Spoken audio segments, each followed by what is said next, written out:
Okay. Last three lines of 34b, we just had the status of waste, the waste of an animal. So we said that the one that's forbidden in benefit, the ox that gets gored, the ox that gets stoned, that waste seems like not really part of the animal, and therefore if you marry a lady with that, she'll be married. But if you take the waste of an idol worshiper, the calves of an idol worshiper, that waste apparently is part of the animal. And we brought a logic to it, and we brought a scriptural source for it. Amar Rava says both of these laws I will show you are actually represented in our Mishnah through implication. So our Mishnah had different reasons at the very end. A conversation between two of the Rebbeim. It was a conversation about cheese, why the cheese of idol worshippers is prohibited. So now, at one point it says there, so one said because they use the rennet, they use the enzyme that curdles, that milk that separates the liquid, the solids from the liquids. So that rennet is used from a nevela, from a carcass, which is not kosher. That was what he first suggested. And the response was, but the rennet of an ola offering, an ola is more strict than this, and yet that is permitted. So that was the response. So what do you see from there? Next page, the isuri hana sharu. Things that are prohibited from benefit, the waste is permitted because the ola is prohibited from benefit. It's an offering. Ola, it's fully offered up. And yet its waste is permitted. So the first thing we see is that our Mishnah seems to also imply that the waste of something which is forbidden for benefit is permitted. Logic being because the waste is not really part of the animal; it's a separate entity. So sharu pirshayu, the waste is going to be permitted. That's one halacha, that things that are prohibited from benefit, the waste is permitted.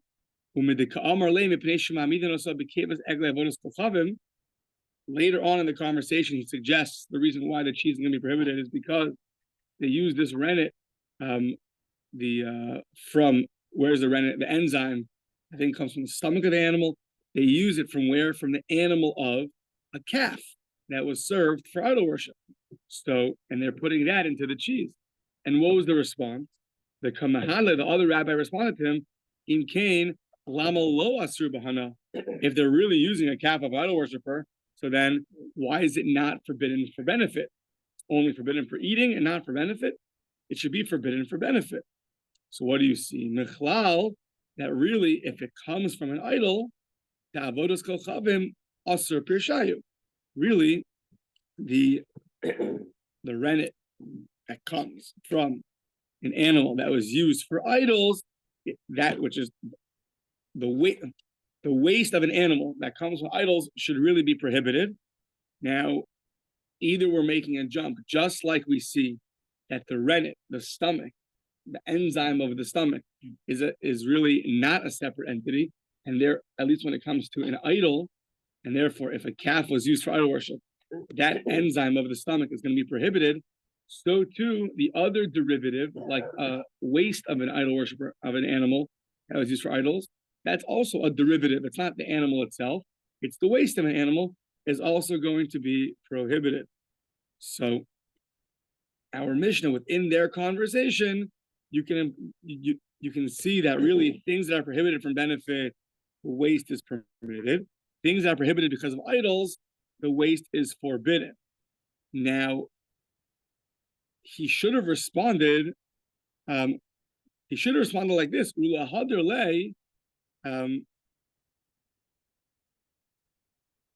yeah. So this conversation, our Mishnah took place about why the cheese is prohibited. Now, after he suggested that the ola is more strict than it, and yet it's permitted, he responded back to him.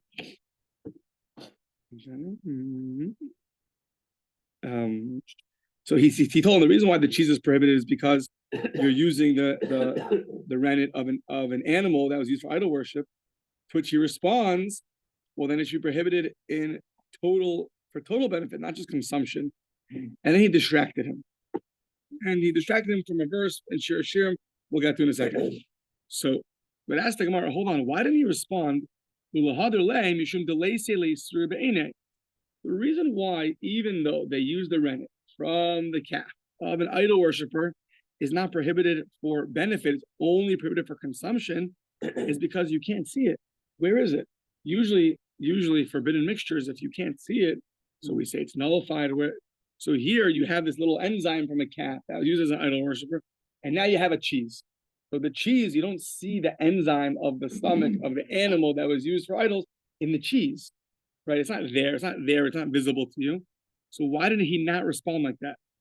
You have morius, this fish oil, the rabbanon, according to the rabbis, the lo asru bahana, they never prohibited this morius for benefit, only for consumption. Why not?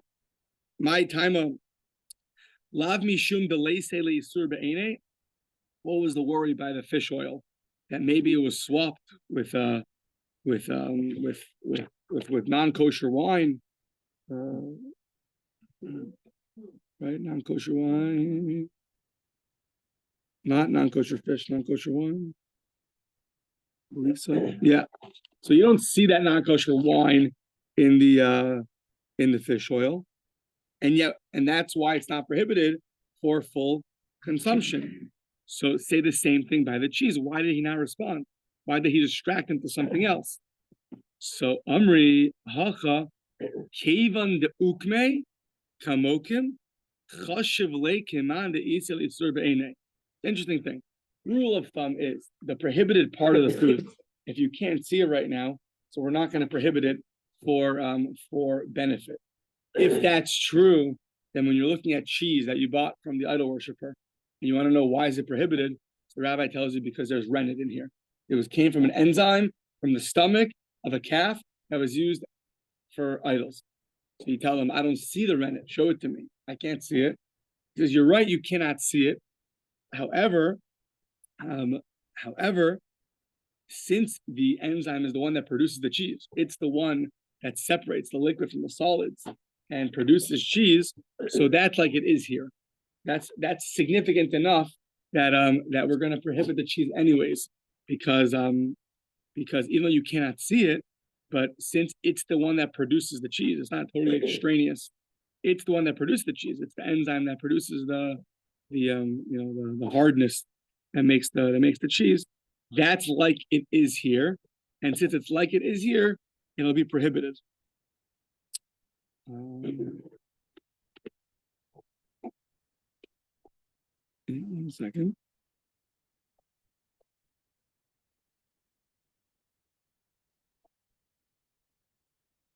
Yeah, I'm just wondering. 1 second. This cheese.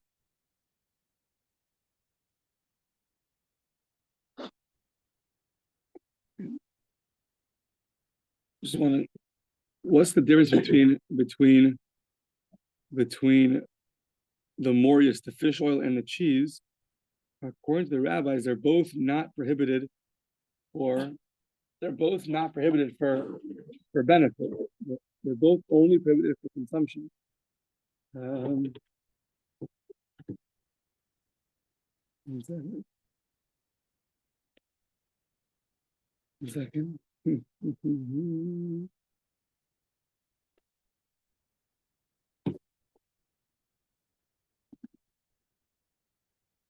But the question was that cheese should be forbidden for all benefit. So he should have told him, I can't see it. Because look, the fish oil you can't see, and that's not prohibited for all benefit, only for consumption. So why didn't he say that? Got it. Meaning basically when he asked him, when one rabbi asked the other, why is this not prohibited in full benefit, for full, you can't, not only should you not be able to eat it, but you shouldn't be able to get any benefit from it if it's really idol worship. So why did he not respond? Because I don't see it. I don't see the rennet over here. Why didn't he respond that? Rather, he distracted him to something else. The reason why he didn't respond that, because that wouldn't have been a sufficient answer. why would not seeing the rennet in the cheese not be a sufficient answer? Because since the rennet is the one that produced the cheese, that's as if it is here, right? It's in the cheese you see the rennet, because where else did the hard part come from?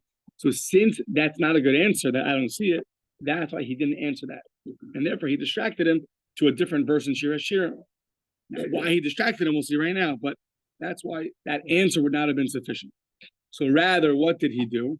He asked this question, and now he tells him back. He's like, oh, by the way, how did you interpret that verse in Shir Hashirim? Is it referring to God's love for the Jewish people or the Jewish people's love for God?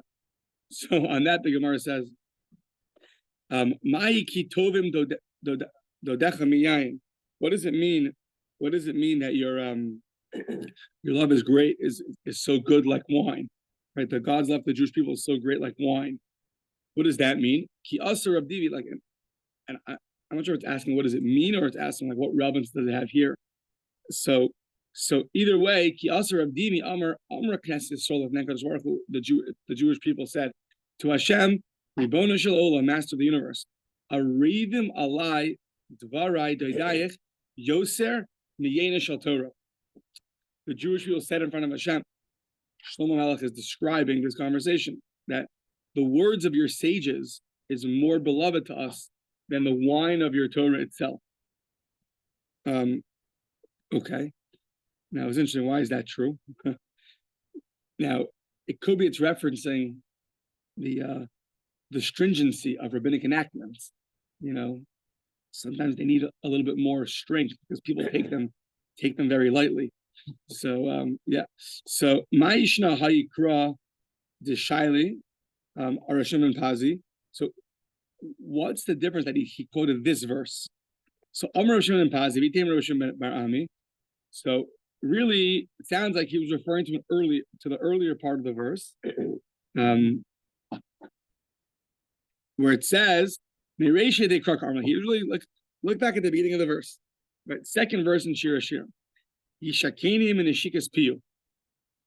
He should be kissed from the kiss of your mouth. Hashem should kiss you, so to speak, from the kiss of your mouth. What does that mean? Amar le Yishmol Achi. So he said to Yishmol, my brother, he's saying, put your lips together, sort of seal them. The al tival lahashid. So you should put your lips together and don't be fast to respond. Meaning, I think the Gemara is trying to figure out, he distracted him with a verse in Shir Hashirim. Okay, so very nice. What in the world does that verse have to do with why is cheese forbidden from an idol worshiper? He's asking why cheese is forbidden from an idol worshiper, and he's telling him how beloved the rabbinic enactments are to God. Okay, so what is that conversation? So now we're saying, well, he was really referencing the beginning of that verse. What was the beginning of that verse? It's talking about a kiss of the mouth, which is a hinting to keep your lips shut. Meaning, I'm asking you about the reason for rabbinic enactment, and I'm hinting to you, don't respond. I'm not going to respond to you. My lips will stay shut. My time. So why can't you respond and explain to him the reason for this rabbinic enactment of why cheese from an idolater is prohibited? My time. Amar Ula v'Tamer of Shmuel bar Abba. Gzeira chadashahi. It seemed to be a very new decree. Not so much before this conversation happened between these two rabbis. And we don't inquire about it because it's a new decree, and we're worried we're going to start explaining reasons, and therefore it's going to lose its credibility. Some guy's going to find out what the reason is, and like, that's not a good reason, and they're not going to keep it. So they'd rather hide the reason for a period of time to make it solidified as a decree, and then they can explain it afterwards. So now we're going to have a bunch of reasons that is going to explain why is cheese from an idolater really prohibited. What's the reason? Ma'ig Zay Russell, what were they so worried about? Amr of Shimon ben Pazi, Amr of Shubin Levi, Mishom Nikur. They're worried about venom from the snake. Sounds like even the cheese, there was a worry that there might be venom. So now, why didn't he just tell him that? So say, I'm worried about the cheese because of venom. So we said, well, I can't tell you the reason. Why not? Kid Ula. Like Ula said. What did Ula say? Damar Ula, when they made a decree in Israel, Lo Megalo Taima Atre Seyarche. They do not reveal the reason for 12 months. until 12 months. Why? Dilma ika inish delo svirle the. They're going to be people that are not going to like it or agree to the reason, and they're going to come and make it a laughing stock. Interesting. It brings to mind the Gemara in the beginning of Sanhedrin about when a court issues a ruling, not to reverse that ruling because it makes the court look like a funny court. You say one thing, you say the next thing, the next thing. The importance of not making the words of the rabbis a laughing stock was primary to them. So now there can be people that are not going to hold of this, and they're going to degrade it. So therefore, that's why he didn't respond to him. It's because of snake venom. Now, it's interesting that Megadev bar Rabbi Yirmiyah. Now, Megadev uses very strong language. It's someone who really, really curses out. That's not what it means here, but it sounds like Megadev bar Rabbi Yirmiyah that he really did view this as not a good reason. He heard this, he's like, that can't be the reason. That cannot be the reason why the idol worshippers' cheese is prohibited.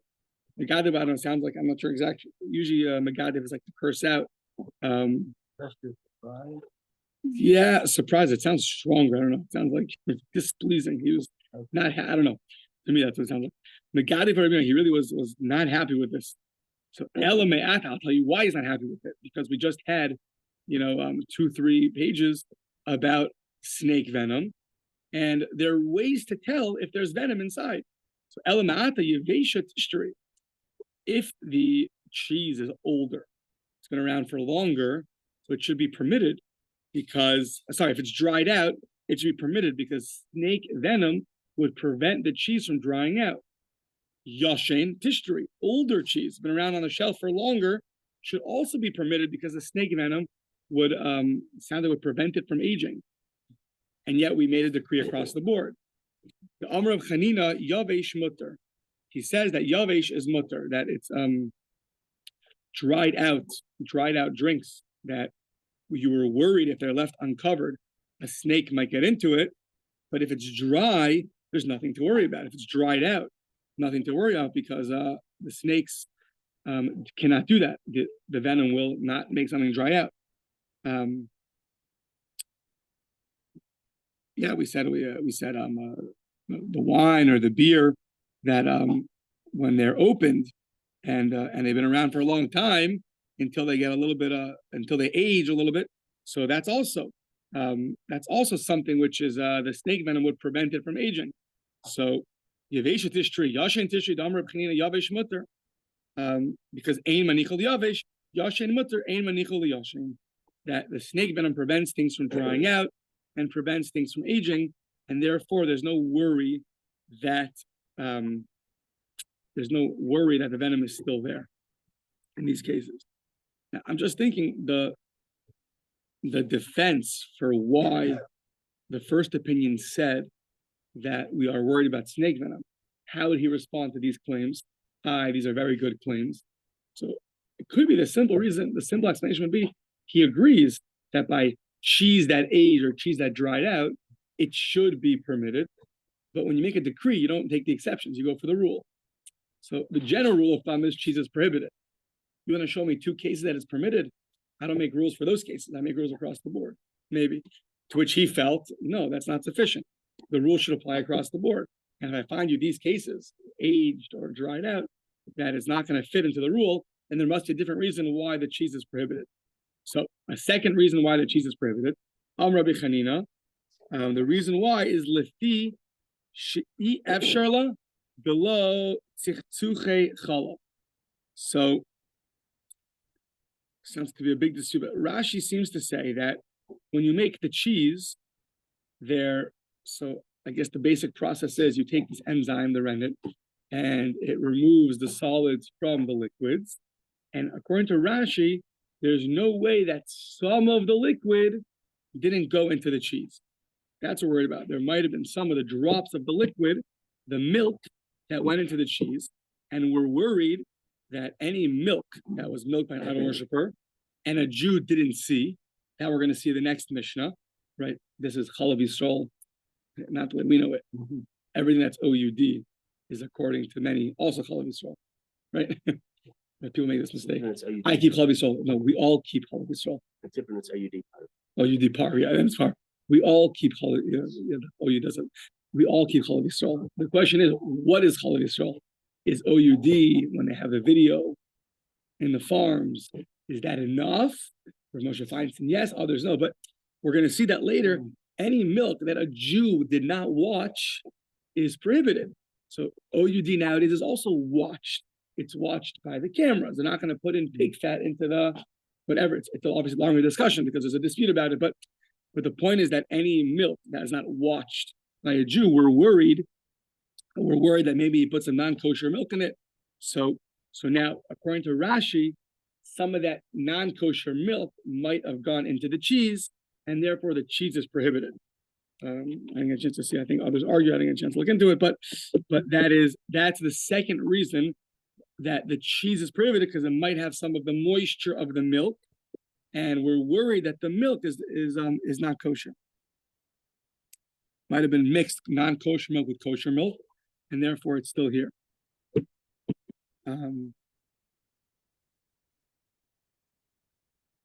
Yeah.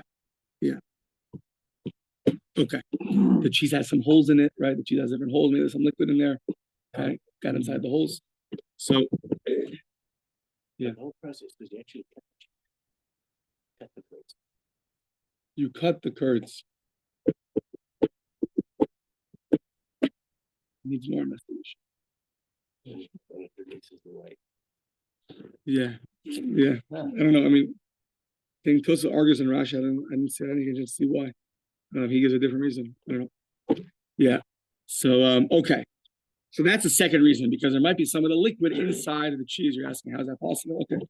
I mean, it's a little bit hard to understand at first glance, because when we buy cheese, I mean, there's no liquid in the cheese, right? So what are you worried about? That there might have been liquid, but it's not here anymore, right? We said before that if you can't see it, if it's not there, then it shouldn't be such a factor. Okay. Either way, Ushmuel, third reason, Amar mipnei shema'amidin moso be'or kevas nevela. So we're worried that it was curded with the, literally means skin, but I don't think it means skin here. It means it was curded with the rennet of an animal, which is a nevela, which you took the stomach of the nevela and you used the enzyme from there to produce the cheese. Well, a nevela is not kosher. That for sure is not going to be good. So says the Gemara,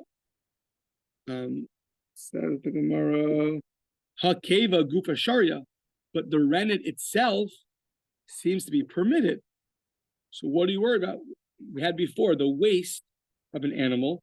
It's funny, even though the waste of an animal that's forbidden for benefit, like an avela, the waste is permitted. We had before, you can marry a lady with the waste, right? The animal goes to the bathroom, you can use that, whatever exactly the case is. But if you and you can marry a woman with it, because the waste of the animal is not considered part of the animal. So too, this enzyme, the rennet of the animal, is not considered part of the animals, even though it came from a carcass that was not shechted properly. But the rennet, we're saying that itself should be permitted. So if the rennet is permitted, how is the cheese prohibited? So now the Gemara says, hold on. Umiyamar Shmuel Hachi. Did Shmuel really say that the reason why the cheese is prohibited is because of the enzyme, the rennet came from the stomach of an avela? Is that really true? However, we said, Tanan, the Mishnah says in Chulin, Kevasa obikochavim, v'shel nevela hareza surah. Explicit Mishnah that the stomach of an idol worshiper and of a nevela and of a carcass, the stomach, the rennet that comes from the stomach, is prohibited. But how could Shmuel say that? Harezu asura the havinamba, and we asked about it. Atu the obikochavim lav nevelahi. So we asked, what are these two things? The stomach of the idol worshiper and the stomach of the carcass. The rennet comes from the stomach of where? What did the idol worshiper use to? He used a non-shechted animal. So of course it's the same thing. The Amar Shmuel, and Shmuel and Chulin responded. It was one statement, not two statements. Chada katani, kevas shchitas obed kochavim nevela asura. The rennet, which comes from the stomach of an animal that was an animal that was shechted. So from that carcass, that is going to be prohibited, not permitted. So we see that the stomach of the idol worshiper's animal is prohibited based on chulin, and sounds like here we're saying it's going to be permitted. So which one is it? So lo kasha kan kodem chazara, kan li achar chazara. So our Mishnah had two statements about why the cheese is prohibited, and then we retracted. So basically, the Mishnah in Chulin that says that the stomach, the rennet of the idol worshiper's animal is prohibited, was taught before our Mishnah had a retraction. Our Mishnah, when Rabbi Shmuel asked Rabbi Yeshua why is it prohibited, so he told them because they're using the rennet of a carcass. That's why it's prohibited. But then we asked the question on that. What about the Ola? And then we retracted and said, no, it's because they're using it from the idol worshiper. So the Mishnah in Chulin that said that the stomach is prohibited was only coming before the retraction in our Mishnah. So even though our Mishnah really comes out that the stomach should be permitted and not prohibited, the Mishnah in Chulin was coming before the retraction. If that's true, why did they not go back and amend the Mishnah and allow the rennet of a carcass that was not checked properly really is permitted? Because once it was already put into the Mishnahs were already established, they don't want to change the Mishnah. This is how it was being taught. But in halacha, that was really the incorrect ruling. The correct ruling was our Mishnah, which really says that the stomach, the rennet of the stomach of a carcass, is going to be permitted. So,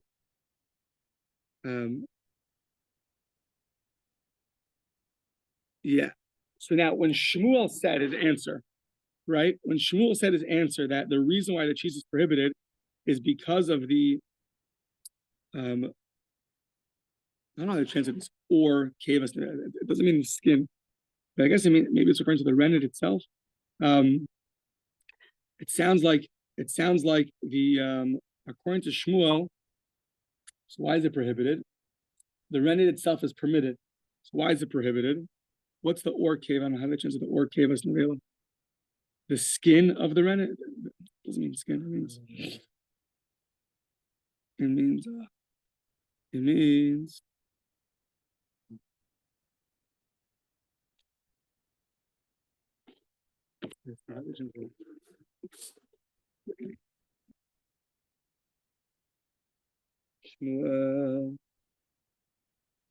they curdle it in the maw of the nevela. The maw is the stomach.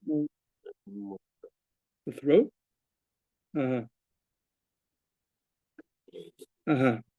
So meaning, got it. So meaning the rennet of, I think. So meaning, yeah, I think so. It means South Africa. It's different. Or the stomach. The maple gullet to the green person. Okay, well, here's a bunch of the stomach. So basically, what we're saying is the rennet of the stomach is permitted, but the parts of the stomach itself is prohibited. So Shmuel is saying sounds like they use part of the stomach itself to make cheese, not just the rennet.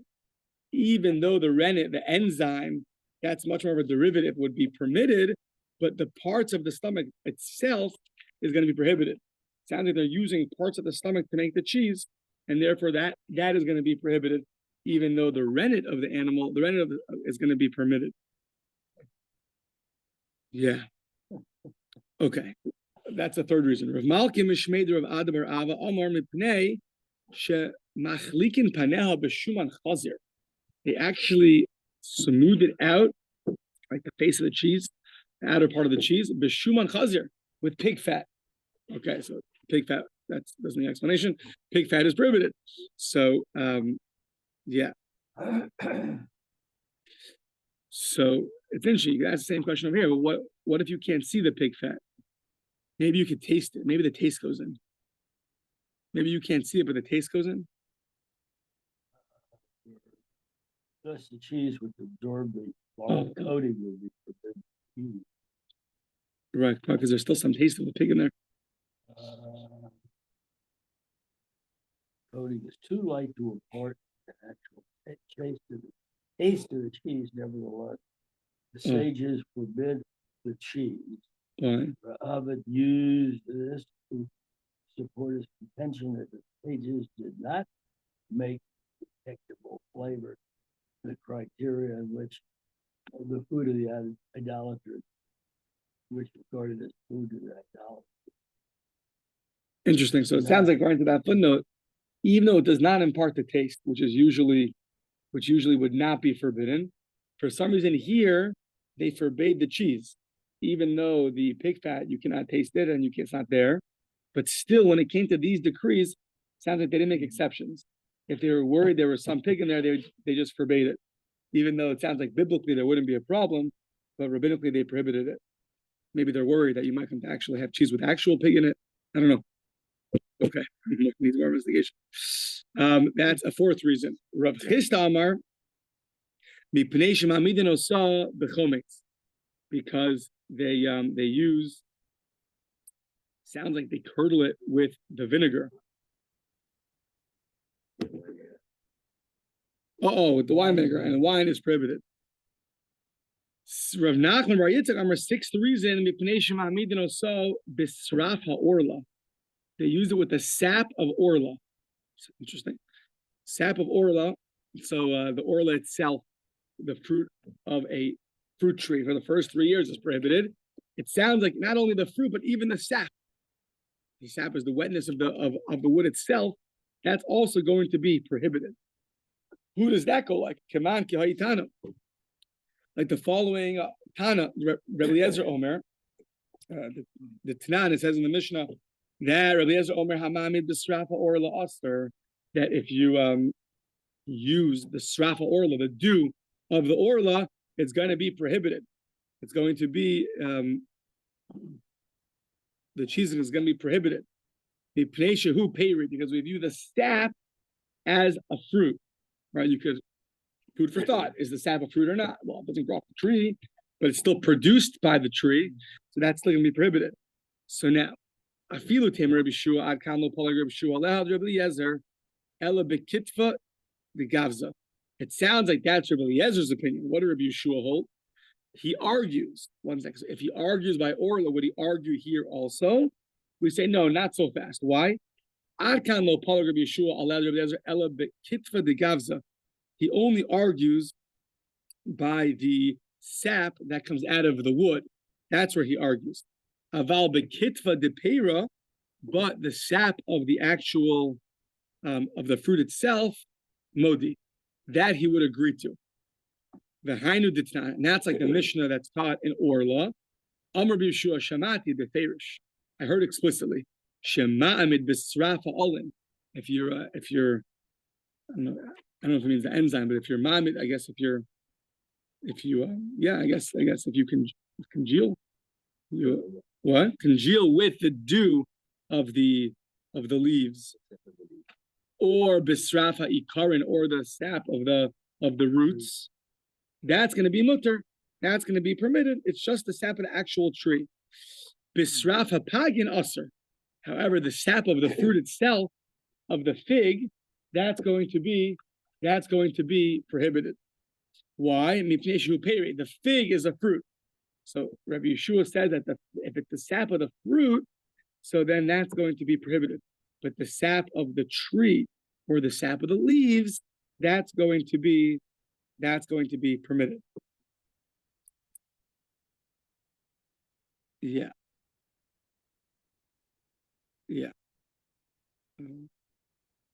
So it could be Rabbi Yeshua would agree to our Mishnah that the reason is that they use the sap of orla. He just holds that it has to be the sap of a fruit, not the sap of the leaves, not the sap of the tree itself. It has to be the sap of fruit, which is prohibited. Makes sense. The fruit of orla is prohibited. The sap of the fruit is also prohibited, but the sap of the tree is not a fruit. So therefore, he's going to hold that that's not going to be prohibited. That will be permitted.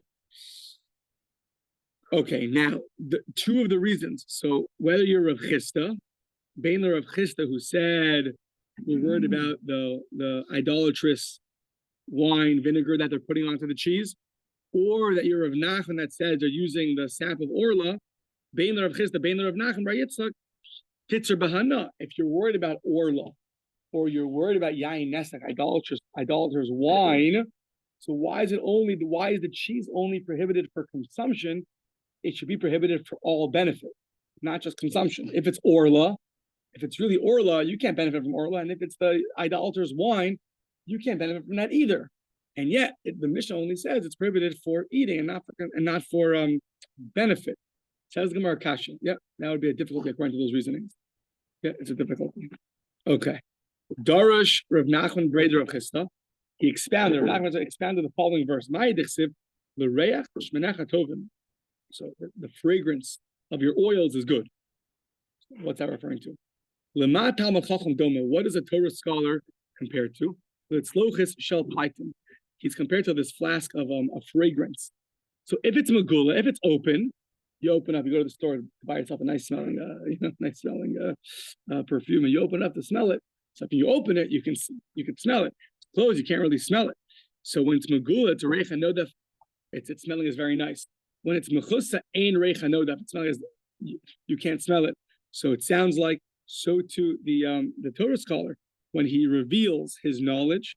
So then, according to Rashi, interesting, he gets a name for himself. When he starts teaching, he gets a name for himself. I think others say that yeah, okay, let's go with that. Okay, so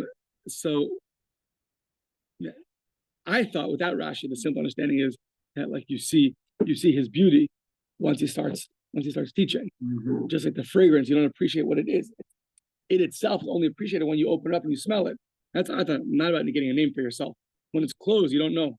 So, below it, Ella, not only that, but someone who teaches is compared like this flask. Why? Well, sorry. Not only that is that his fragrance is revealed. He gets a name for himself according to Rashi. Ella dvarim shemachusim mimenu, things that are hidden from him are mizgano, are revealed to him. Right. So, simply understood is that something when a person teaches, they get more clarity. The things that were confusing to him now become clear. So, or it could mean that no, it's the revelations in Torah that he never would have dreamt of are now coming to him as a reward. It sounds like for teaching others. So Shinamar, that verse says, Alamos Aivucha. So what does Alamos mean? So it means the Gemara interprets Alamos to mean Karibe Alumos, things that are hidden. Olam, like the word Olam comes from the word hidden. Hashem is hidden in this world. So the Lord Ella, not only that, but Shemalach Hamavis Ova. The Malach Hamavis loves him. Now, it's funny. In this case, I think it means that he merits a long life. Right? But usually when you think the angel of death loves you, it means you're next on the list. So he can show his love to you. But I think in this case, it means he gets a long life. It doesn't make sense. You teach Torah and you get killed right away. Right? So it's an interesting parade. The angel of death loves you. He loves this person because of, I don't know, it's interesting. Shinamar alamas ovecha karibe al mavis, about death. Below Ella shenochla shnei alamas, also he benefits, he gains two worlds. Echad olam haza, interesting, teaching Torah, you get two worlds. You get this world, the echad olam haba, and one is the next world. Shinamar alamos, but karibe olamos. We did olamos, worlds in the plural, that one merits two worlds. Okay, we'll have to stop here.